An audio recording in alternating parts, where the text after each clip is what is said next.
Hello students, welcome again. आज जो है हम क्लास 9 का पार्ट ए की unit number 2 self management skills, उसके जो एमसीक्यूज़ हैं वो डिस्कस करने वाले हैं। 50 एमसीक्यू डिस्कस करेंगे हम इस वीडियो में कि किस तरीके के एमसीक्यू पूछे जाते हैं, क्या पॉसिबल उसके आंसर्स हो सकते हैं। तो चलिए शुरू करते हैं फर्स्ट एमसीक्यू से। कह रहे हैं इनमें से कौन सी टर्म है जिसको हम सेल्फ मैनेजमेंट से भी रेफर करते हैं। तो अगर याद हो तो सेल्फ मैनेजमेंट स्किल्स में हमने बहुत सारी स्किल्स पढ़ी थी, self regulation, self control, self awareness. तो यहाँ पर भी आपकी मोस्टली सारी दी गई है, तो इसका जो राइट आंसर होने वाला है बेटा वो होगा डी। फिर कह रहा है self management is also useful इन, किन चीज़ों में यूजफुल है। हमारे गोल हम अचीव कर सकते हैं, बैड हैबिट्स को हम छोड़ सकते हैं, पॉजिटिव हैबिट्स हम बना सकते हैं। तीनों ही चीज़ें जो है वो आपकी पॉजिटिव हैं, तीनों ही चीज़ें हम सेल्फ मैनेजमेंट स्किल की हेल्प से अचीव कर सकते हैं। तो इसका आंसर भी क्या होगा आपका डी। फिर कह रहा है सेल्फ मैनेजमेंट जो स्किल है वो क्या क्या इंक्लूड करती है। तो self management skill self motivate करती है हमें, हमारे अंदर पॉजिटिव थिंकिंग लाती है, सेल्फ कॉन्फिडेंस को बढ़ाती है, प्रॉब्लम्स को सॉल्व करने में हेल्प करती है, सेल्फ अवेयरनेस बढ़ाती है, सेल्फ कंट्रोल करने में हेल्प करती है। तो ये सारी स्किल्स आपकी जो थी वो किसका पार्ट थी, सेल्फ मैनेजमेंट का। तो यहाँ भी आंसर आपका क्या होगा D, all of the above. Next में कह रहा है नॉट एप्लीकेबल, नहीं है। नहीं है तो बार्गेनिंग, बार्गेनिंग मतलब मोल भाव करना जो है वो आपकी सेल्फ मैनेजमेंट स्किल नहीं है। तो यहाँ पर जो राइट आंसर होगा वो क्या होगा, बार्गेनिंग। नेक्स्ट कह रहा है कि ग्रूमिंग जो है एक टर्म है जो डिस्क्राइब करती है प्रोसेस को। किस प्रोसेस को? ग्रूमिंग हमने समझा था कि जब आप अपने आप को नीट एंड क्लीन, टाइडी रखते हैं, प्रेजेंटेबल रखते हैं, तो उसको हमने ग्रूमिंग बोला था। तो आपका ये किससे रिलेटेड है, नीट एंड क्लीन अपीयरेंस, कि आपकी अपीयरेंस कैसी होनी चाहिए, नीट एंड क्लीन, साफ सुथरी आप दिखाई दें, अच्छी पर्सनैलिटी आपकी दिखनी चाहिए। फिर कह रहा है स्ट्रेंथ जो है उनको आइडेंटिफाई करने के लिए हमें क्या कुछ करना चाहिए। कह रहा है take time off to think, हमें टाइम निकालना चाहिए ये देखने के लिए हम क्या बेटर कर रहे हैं। Think of anything that you are always good at, उन चीज़ों को सोचना चाहिए जिसमें हम बहुत अच्छे हैं, और उन चीज़ों के बारे में भी सोचना चाहिए जिसके लिए लोग हमें जो है अप्रिशिएट करते हैं, यानी वो सारी हमारी क्या है, स्ट्रेंथ है। तो इन तीनों मेथड का ही हमें क्या करना चाहिए, यूज़ करना चाहिए। तो यहाँ पर भी आंसर आपका क्या हो जाएगा, आंसर नंबर डी। नेक्स्ट कह रहा है अगर आपने आइडेंटिफाई करनी है वीकनेस तो हमें क्या करना चाहिए। कह रहा है पॉइंट आउट द एरिया, कह रहा है उन एरिया को पॉइंट आउट करें जहाँ पर आपको सबसे ज़्यादा स्ट्रगल होती है उस काम को करने में, और जो आपको उस काम को करने में डिफिकल्ट बनाता है। दूसरी बात कह रहा है look at the feedback you receive from others, दूसरों से आपको क्या फीडबैक मिलता है उसके ऊपर फोकस करें। फीडबैक लेने के लिए ओपन रहें, एक्सेप्ट करें आपकी वीकनेस की, जो लोग सामने वाले आपको बता रहे हैं एज ए फीडबैक की आपकी वीकनेस है, तो उसको एक्सेप्ट करें कि हाँ ये हमारी वीकनेस है, और इसको हम स्ट्रेंथ में जो है वो बहुत जल्दी कन्वर्ट करेंगे। तो ये सारे ही मेथड्स हैं आपके। तो यहाँ पर भी आंसर क्या हो जाएगा आपका डी। नेक्स्ट है कह रहा है if you are aware of your own value, अगर आपको अपनी वैल्यूज़ के बारे में पता है, अपनी लाइक डिसलाइक के बारे में पता है, स्ट्रेंथ के बारे में पता है, शॉर्ट कमिंग्स के बारे में पता है, तो it denotes the fact that you are, तो इसका मतलब क्या है, आप सेल्फ अवेयर हैं, यानी अपने आप को बेहतर तरीके से जानते हैं। तो इसका आंसर क्या है आपका डी। नेक्स्ट कह रहा है पर्सन इज एन एक्वायर्ड और नेचुरल एबिलिटी, कह रहा है बंदे की वो काबिलियत that allow them to execute a specific job और task with a high level of proficiency. कह रहा है बहुत हाई लेवल ऑफ प्रोफिशिएंसी मतलब एकदम बढ़िया से जो है बंदा काम कर पा रहा है किसी स्पेसिफिक जॉब को, किसी स्पेसिफिक टास्क को, जो कि उसकी नेचुरल एबिलिटी है। नेचुरल है मतलब उसने कहीं से जो है सीखी नहीं है, या फिर उसका एक नेचुरल जो है आपकी टेंडेंसी, एटीट्यूड है जिसके अंदर वो उस काम को बेटर ढंग से करता है। तो हम उसको क्या कहते हैं, उसकी एबिलिटी कहते हैं। क्या कहते हैं उसको, उसकी एबिलिटी कहते हैं। एबिलिटी मतलब उस काम को करने की उसकी योग्यता क्या है, उसकी योग्यता क्या है। ठीक है, इंटरेस्ट तो ये होगा कि उसका इंटरेस्ट है या नहीं, है ना, हमारा हो सकता है उस काम को करने में इंटरेस्ट ना हो। स्ट्रेंथ और वीकनेस का यहाँ पर हमारा कोई लेना देना नहीं, क्यों? क्योंकि वो ये पूछ रहा है कि स्पेसिफिक जॉब को करने के लिए जो नेचुरल एबिलिटी है वो क्या होनी चाहिए, यानी योग्यता क्या होनी चाहिए। तो वो उसकी इंटरनल योग्यता है, तो उस काम को बेटर ढंग से कर पा रहा है। कह रहा fill in the blank often known as area for improvement, किन को हम एरिया फॉर इम्प्रूवमेंट कहते हैं? Refer to the things we don't do well, कह रहा है बेसिकली ये उन चीज़ों को बताता है जिसमें हम अच्छे नहीं हैं, and are not very good at, तो वो सारी चीज़ें होंगी जहाँ एरिया ऑफ इम्प्रूवमेंट है, यानी हमारी वीकनेसेस जो हैं उनको हम इम्प्रूव करना चाहते हैं, तो वो हमारे क्या है, एरिया ऑफ इम्प्रूवमेंट है, जिनको हम इम्प्रूव कर सकते हैं। फिर कह रहे हैं when we believe in our ability, जब हम अपनी एबिलिटीज़ पर बिलीव करते हैं, अपनी योग्यता पर विश्वास रखते हैं किसी चीज़ को करने के लिए अपनी लाइफ में, तो we develop the quality of, तो हम कौन सी क्वालिटी डेवलप करते हैं? तो हमारा क्या क्वालिटी डेवलप होती है? Self confidence. So self confidence की डेफिनेशन ये कहती है कि जब आप अपने अंदर अपनी एबिलिटीज़ के ऊपर विश्वास करते हैं, अपनी काबिलियत पर विश्वास रखते हैं, अपनी योग्यता पर विश्वास रखते हैं कि आप ये काम कर लेंगे, उसी को हम क्या कहते हैं? आपका सेल्फ कॉन्फिडेंस कहते हैं। फिर कह रहे हैं you can develop your self confidence through changes in, किन चेंजेस को करके आप सेल्फ कॉन्फिडेंस को डेवलप कर सकते हैं? तो पहली चीज़ तो अपना एटीट्यूड, और दूसरा उसी चीज़ की प्रैक्टिस बार बार करनी चाहिए। तो यहाँ पर हमारा जो आंसर होगा वो क्या होगा? C, both A and B. फिर कह रहा है what step should one take to boost their confidence, अपना कॉन्फिडेंस बढ़ाने के लिए क्या स्टेप हमें उठाने की ज़रूरत है?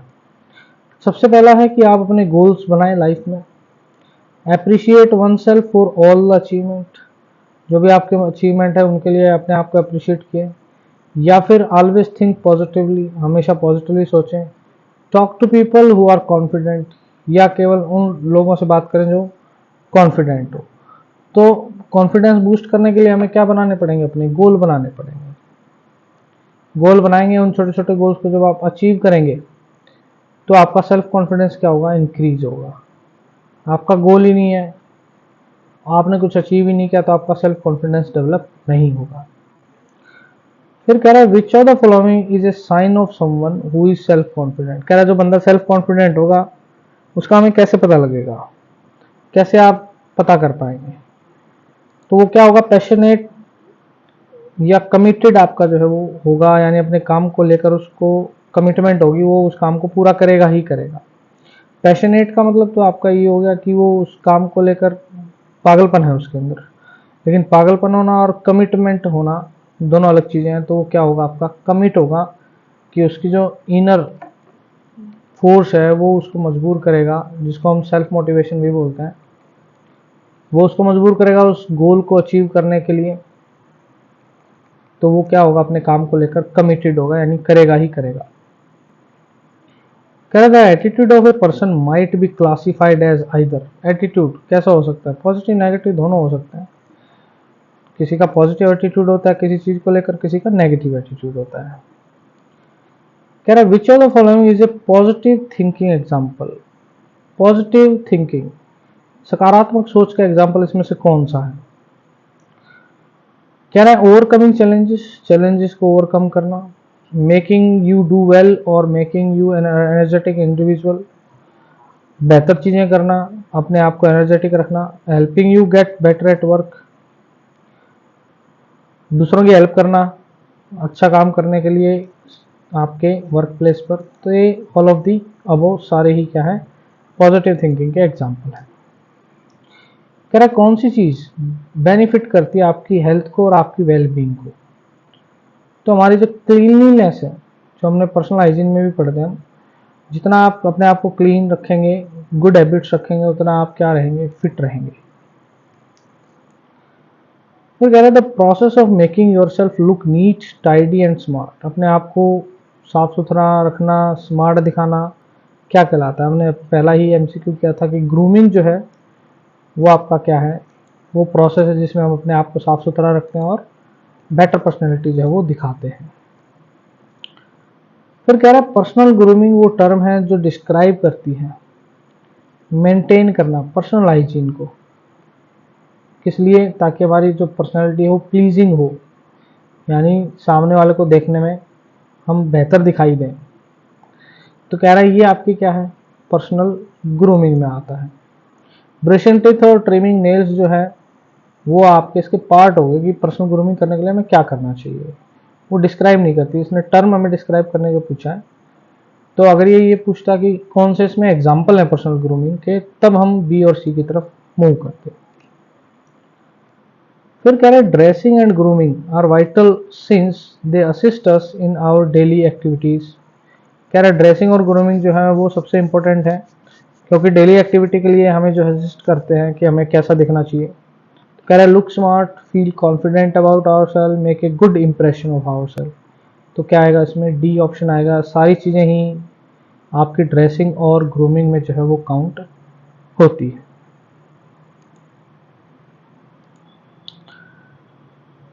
फिर कह रहा है it is very important to dressing and grooming properly. कह रहा है बहुत ज़रूरी है ड्रेसिंग और ग्रूमिंग प्रॉपरली होना। क्यों? क्योंकि ये हेल्प करती है हमें अच्छा क्या करने में, they help us to look smart, untidy, shabby और ऑल ऑफ दी अबव। तो इसके अंदर जो आएगा आपका वो हमें स्मार्ट जो है वो दिखना है, ठीक है। तो यहाँ पर क्या आएगा आंसर, स्मार्ट आएगा। अनटाइडी और शैबी का मतलब है भद्दा नजर आना, तो हम भद्दे नजर थोड़ी आना चाहते हैं, हम तो स्मार्ट नजर आना चाहते हैं। तो इसलिए हम क्या करते हैं, ग्रूमिंग करते हैं, ड्रेसिंग सेंस हमारी जो प्रॉपर रहती है। Correct, dressing and grooming are important because they help us to look, वही आपका स्मार्ट बनने के लिए आप जो है इसका यूज करते हैं।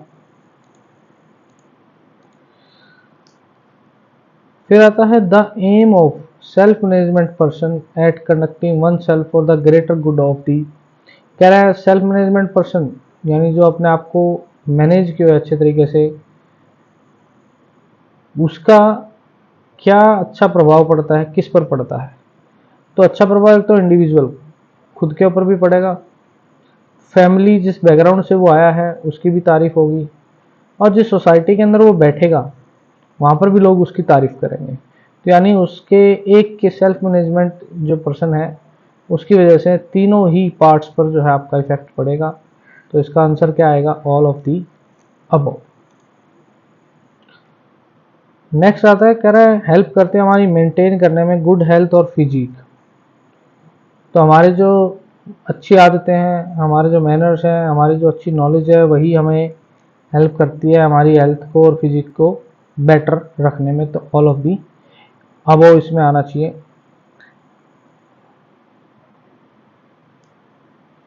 सॉरी, इसमें गुड हैबिट आएगा। क्यों?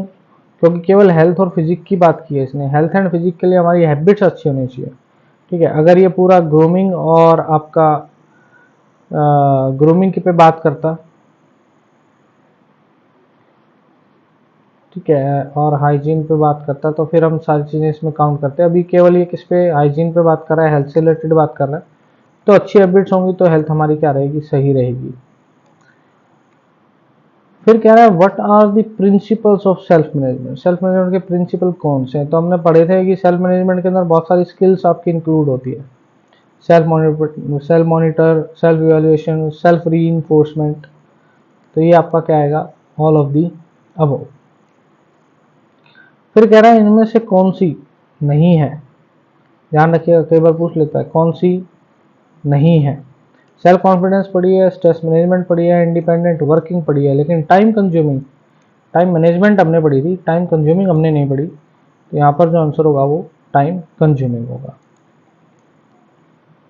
फिर आता है नेक्स्ट, कह रहा है which of the following factor help us in building self confidence. कौन से फैक्टर सेल्फ कॉन्फिडेंस को बढ़ाने में हमारी हेल्प करते हैं? कौन से फैक्टर्स हैं जो हमारे सेल्फ कॉन्फिडेंस को बढ़ाएंगे? तो इसमें आपके जो है सारे फैक्टर आ जाते हैं, सोशल, कल्चरल और फिजिकल। तो यहाँ पर आंसर हमारा क्या होगा, डी होगा। कह रहा है self management is also useful in reaching our goal. बिल्कुल सही बात है। ओवरकमिंग बैड हैबिट्स को छोड़ने में हेल्प करती है। क्रिएटिंग पॉजिटिव हैबिट को आपका जो क्रिएट करती है। तो इसमें भी आंसर क्या होगा आपका, डी होगा। फिर कह रहा है what make you complete work और study without other cheering you, दूसरे आपको बिना कुछ कहे, दूसरों के बिना सुने ही हम जो है अपने काम को पूरा कर लेते हैं, यानी दूसरे हमें फोर्स नहीं करते। तो वो कौन सी स्किल है? वो है हमारी सेल्फ मोटिवेशन। हम खुद से ही मोटिवेट हो जाते हैं, हमारी जो है इनर फोर्स होता है हमारे अंदर, जो हमें अपने गोल को अचीव करने के लिए बार बार हमें फोर्स करता है कि नहीं ये चीज़ अच्छी नहीं है, हमें जो है इस काम को करना चाहिए। जैसे अगर आपको स्कूल आना है और कई बार हमारा मन नहीं होता, तो हमारा जो गोल होता है, हमें पता है आज टेस्ट है, ठीक है, तो हमारा गोल है, हमने टेस्ट के लिए तैयारी कर रखी है, उस टेस्ट को हमने देना है। तो वो गोल हमें क्या कहता है कि आप जो है उठें जाएं, आपका बेनिफिट ही होगा।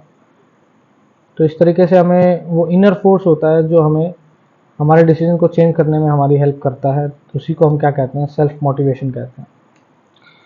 फिर कह रहा है refers to human efforts for maintaining healthy body and mind. कह रहा है वो ह्यूमन एफर्ट्स जो आपकी हेल्दी बॉडी और माइंड को जो है सही रखने में एफर्ट लगाते हैं, क्या कहलाते हैं? तो स्ट्रेस मैनेजमेंट वो टेक्निक है जिसकी हेल्प से आप अपने आप को जो है अपने माइंड को और अपनी बॉडी को हेल्दी रख सकते हैं। यानी आपको किसी टाइप का अगर स्ट्रेस नहीं है तो आप मेंटली और फिजिकली दोनों तरीके से स्वस्थ हैं। तो याद रखिएगा वो आपका क्या है? स्ट्रेस मैनेजमेंट, यानी आपने स्ट्रेस को क्या कर लिया? मैनेज कर लिया। कह रहा कन्वर्ट करना वीकनेस को स्ट्रेंथ में और स्ट्रेंथ को एक्सेप्शनल टैलेंट में। वीकनेस पता थी हमें, वीकनेस को हमने किस में बदल दिया? स्ट्रेंथ में बदल दिया, और स्ट्रेंथ जो थी उनको और बढ़िया बना दिया। तो जब हमने स्ट्रेंथ और वीकनेस की बात की थी तो वो हमने बात की थी सेल्फ अवेयरनेस, अपने आप को जानना, हम कहाँ पॉजिटिव हैं कहाँ नेगेटिव हैं। तो यहाँ आंसर आएगा, वो आएगा ए। कह रहा है इनमें से कौन सा इंटरनल मोटिवेशन है? इंटरनल मोटिवेशन यानी जो इनर फोर्स आपका जो है आपको मजबूर करता है। इनर फोर्स जो है वो आपको मजबूर करता है बजाय कि एक्सटर्नल के, यानी बाहर के प्रलोभन की बजाय आपका जो इनर फोर्स है वो आपको बोलता है ये काम करना चाहिए। तो रिवार्ड मतलब आपको क्या मिलेगा? कोई प्राइज मिलेगा या अप्रिसिएशन मिलेगी या रिकॉग्निशन मिलेगी। ये तो सारे क्या हैं? एक्सटर्नल है। लेकिन किसी के प्रति आपका जो प्रेम है, लव जो है, वो आपकी एक इनर फोर्स है जो आपको उस काम को करने के लिए क्या करता है? मजबूर करता है। तो इसका आंसर क्या होगा? ए। फिर कह रहा है which of the following can be considered as external motivation. अभी मैंने आपको पीछे बताया ये सारे क्या है? एक्सटर्नल मोटिवेशन है। रिवार्ड, एप्रिसिएशन, रिकॉग्निशन, कोई प्राइज दे दिया, ठीक है, तो ये सारे क्या हैं? आपके एक्सटर्नल मोटिवेशन है। तो इसका आंसर क्या होगा? डी, ऑल ऑफ दी अब। फिर कह रहा है set of dreams with a deadline to get none. कह रहा है सेट करना अपने ड्रीम्स को डेडलाइन के साथ, ये मेरा ड्रीम है और इस ड्रीम को मैं इतने टाइम में पूरा कर लूँगा, टाइम बाउंड, टाइम के साथ। तो कह रहा है उस प्रोसेस को हम कहते हैं गोल सेटिंग। अपने गोल्स को क्या करना? सेट करना कि ये काम जो है आपका, सॉरी गोल्स उसको बोलते हैं, सेट को गोल बोलते हैं और प्रोसेस को गोल सेटिंग बोलते हैं। कि आप ये काम जो है, ये आपका ड्रीम है और उसको आप जो है पूरा कर लेंगे तो उसको हम क्या बोलेंगे? गोल। और उस प्रोसेस को क्या बोलेंगे? अगर प्रोसेस पूछता है तो प्रोसेस आपका गोल सेटिंग होगा। लेकिन अगर सेट ऑफ ड्रीम्स पूछता है, ड्रीम्स का सेट आपका क्या है? गोल्स है। कह रहा है गोल्स को सेट करने के लिए कौन सा मेथड यूज करते हैं? हमने पढ़ा था स्मार्ट मेथड यूज करते हैं। एस का हमने पढ़ा था स्पेसिफिक होता है, एम से हमने पढ़ा था मेजरेबल, ए से पढ़ा था हमने अटेनेबल, आर से हमने पढ़ा था रेलेवेंट, और टी से हमने पढ़ा था टाइम बाउंड। तो यहाँ पर हम कौन सा मेथड यूज करेंगे गोल को सेट करने के लिए? आपका स्मार्ट मेथड जो है हम यूज करते हैं। फिर कह रहे हैं strength and weakness analysis start. कह रहा है स्ट्रेंथ और वीकनेस का जो एनालिसिस है वो कहाँ से आपका स्टार्ट होता है? तो भाई दूसरे को जानकर तो हमें अपनी स्ट्रेंथ तो पता लगेंगी नहीं, दूसरे की फीलिंग्स को जानकर भी हमें नहीं पता लगेंगी, दूसरे के फॉल्ट निकाल कर में हमें पता नहीं लगी, ना ही उसकी वीकनेस है, तो हमें अपनी स्ट्रेंथ तो खुद को जानकर पता लगेंगी। तो यानी आपका जो राइट आंसर है वो नोइंग योर सेल्फ, अपने आप को जानना, जिसको हम दूसरी भाषा में क्या कहते थे, सेल्फ अवेयरनेस।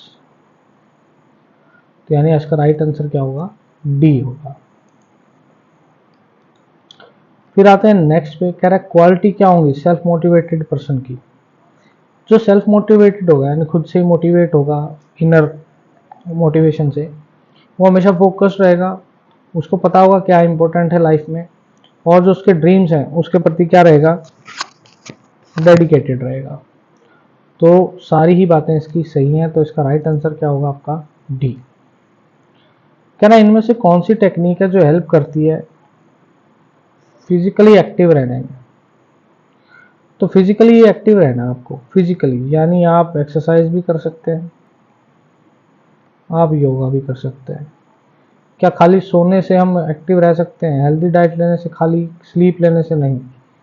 एक्सरसाइज ही और योगा ही है जो फिजिकली आपको फिट रखती है। ठीक है, तो यहाँ पर आंसर क्या होगा, ए होगा।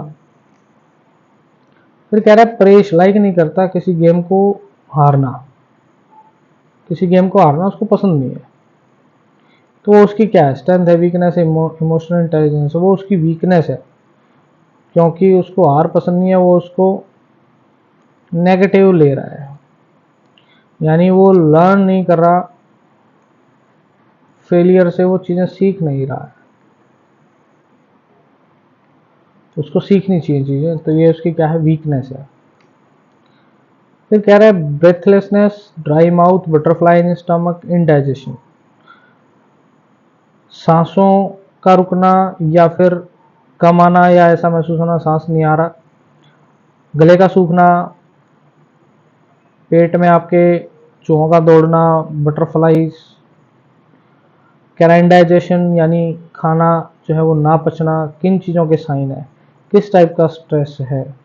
तो ये आपका फिजिकल स्ट्रेस में जाएगा, क्योंकि आप सारी चीज़ें जो है फिजिकली आपको महसूस बॉडी के अंदर हो रही हैं, तो ये कौन सा स्ट्रेस है, फिजिकल स्ट्रेस है। फिर कह रहा है सेल्फ रिलायंस क्या है। सेल्फ रिलायंस का मतलब होता है कि आप इंडिपेंडेंटली काम कर रहे हैं, अकेले, सारा आपके ऊपर है, कंप्लीट कर रहे हैं टास्क को बहुत बढ़िया तरीके से, तो ये भी आपका सेल्फ रिलायंस में है। तो यानी आंसर जो होगा वो क्या होगा, बोथ ऑफ दी अबव। फिर आ रहा है, कह रहा है we can enhance ability to work independently by being. कह रहा है हम अपनी एबिलिटी, अपनी योग्यता बढ़ा सकते हैं इंडिपेंडेंटली काम करने। इंडिपेंडेंटली मतलब अकेले, कि सारा के सारे रिस्पॉन्सिबिलिटी आप ही ले लें, कि हम खुद ही करेंगे सारे काम। तो कह रहा है कौन सी होगी वो, तो उसके लिए आपको क्या करना पड़ेगा, कह रहा है उसके लिए आपको self aware, self motivated, self regulated, क्या इन सभी की जरूरत पड़ेगी या इनमें से किसी एक पर्टिकुलर हमें स्किल चाहिए।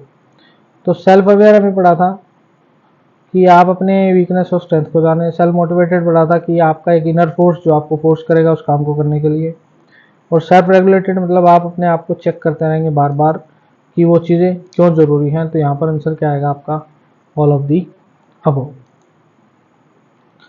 फिर कह रहा है being fill in the blank mean that you can identify your strength and weakness. तो स्ट्रेंथ और वीकनेस तो हमने एक ही जगह पर जानी थी, सेल्फ अवेयर होके, कि हम अपने बारे में कितना जानते हैं। कह रहा कौन सा फोर्स है जो आपके अंदर होता है और जो आपको चीज़ों को करने के लिए प्रेरित करता है। तो हमने अभी बार बार पढ़ा कि आपका सेल्फ मोटिवेशन जो है, यानी आप अपने आप से मोटिवेट हो रहे हैं, वही आपका फोर्स है जो आपको मोटिवेट करता है अपने काम को करने के लिए। फिर कह रहा है demand to threats that cause emotional and mental, physical as well as social reaction are known as. कह रहा है वो चीज़ें जो स्ट्रेस को क्रिएट करती है, वो डिमांड या वो थ्रेट्स जो आपके स्ट्रेस को क्रिएट करती हैं, क्या कहलाती हैं, स्ट्रेसर्स कहलाते हैं। तो इसका राइट आंसर है आपका ए। फिर कह रहा है स्ट्रेस जो है उसको आप नहीं कर सकते लेकिन कर सकते हैं। कह रहा है इरेडिकेट नहीं कर सकते। इरेडिकेट का मतलब होता है बिल्कुल खत्म कर देना, जड़ से उखाड़ फेंकना। तो स्ट्रेस जो है ऐसी चीज़ है जिसको आप जड़ से नहीं उखाड़ सकते कि बिल्कुल ही ना आए, आएगा, लेकिन उसको क्या किया जा सकता है, मैनेज किया जा सकता है, यानी हम उसका संतुलन बनाए जो है वो रख सकते हैं। तो आंसर क्या होगा इसका? बी होगा। फिर आता है the force within you drives you to do things. ये हमने अभी अभी किया। सेल्फ मोटिवेशन, वो फोर्स जो आपको ड्राइव करता है आपके कामों को करने के लिए, सेल्फ मोटिवेशन कहलाता है। कह रहा है इनमें से कौन सा साइन है स्ट्रेस का? टायर्डनेस होना, थकना, हेडेक होना, फीलिंग लो, सारे ही साइन है कि आप क्या हैं, स्ट्रेस के अंदर हैं। तभी आपके सर में दर्द है, आप जो है थका हुआ महसूस कर रहे हैं, फीलिंग लो महसूस कर रहे हैं, तो यही सारे आपके क्या हैं? साइन है। उसके बाद आता है converting weakness into strength and strength into exceptional talent. ये हमने पढ़ा था, क्या बोलते हैं उसको? सेल्फ अवेयरनेस हम बोलते हैं कि स्ट्रेंथ को जो और एक्सेप्शनल टैलेंट बनाना और वीकनेस को किस में बदलना? स्ट्रेंथ में बदलना। फिर कह रहे हैं कि एक्सटर्नल मोटिवेशन कौन से हैं? ये भी हम कर चुके हैं। एक्सटर्नल मोटिवेट आपके सारे ही हो गए, रिवार्ड, एप्रिसिएशन एंड रिकॉग्नाइज। तो यहाँ हमने 50 MCQ कंप्लीट कर लिए बेटा। इस वीडियो को लाइक करें, शेयर करें, सब्सक्राइब करें अपने फ्रेंड्स के साथ, और ज़्यादा से ज़्यादा जो है वीडियोस को रिपीट करके देखें ताकि आपको क्लैरिटी रहे किस तरीके से क्वेश्चंस आते हैं, कैसे हमें अटेम्प्ट करना है। फिर भी कोई डाउट आता है तो मुझे कमेंट सेक्शन में ज़रूर बताएं। आपके कमेंट्स बहुत वैल्यूएबल हैं ताकि हम और इम्प्रूवमेंट कर पाएँ। चलिए फिर मिलते हैं नेक्स्ट वीडियो में, तब तक के लिए bye, take care, have a nice day.